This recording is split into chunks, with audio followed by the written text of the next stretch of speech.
தினம்தோறும் விளக்கேற்ற நல்ல எண்ணெய் இதயம் நல்லெண்ணெய். மேற்கு வங்க சட்டசபை தேர்தலில் திரிணாமுல் காங்கிரஸ் கட்சி தோல்வியடைந்ததை தொடர்ந்து கட்சியில் தொடர்ந்து மிகப்பெரிய பிளவு ஏற்பட்டு வருகிறது. பெரும்பாலான எம்எல்ஏக்கள் அதிருப்தியாளரான ரதிபிரதா பானர்ஜியை சட்டசபை எதிர்க்கட்சித் தலைவராக தேர்ந்தெடுத்தது தனி அணியாக செயல்பட்டு வருகின்றனர். அது மட்டுமின்றி தாங்கள்தான் உண்மையான திரிணாமுல் காங்கிரஸ் என அங்கீகரிக்க கோரி தேர்தல் ஆணையத்தையும் நாடியுள்ளனர். மேலும் கட்சியின் தலைமை அலுவலகத்தையும் கைப்பற்றிவிட்டனர்.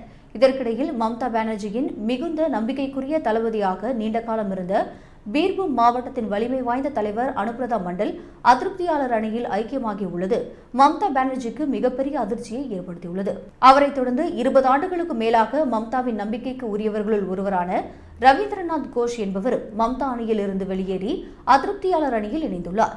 இது தொடர்பாக பேசிய ரவீந்திரநாத் கோஷ், திரிணாமுல் காங்கிரஸ் கட்சியின் பொதுச் செயலாளரும் மம்தா பானர்ஜியின் மருமகனுமான அபிஷேக் பானர்ஜியை கடுமையாக விமர்சித்தார்.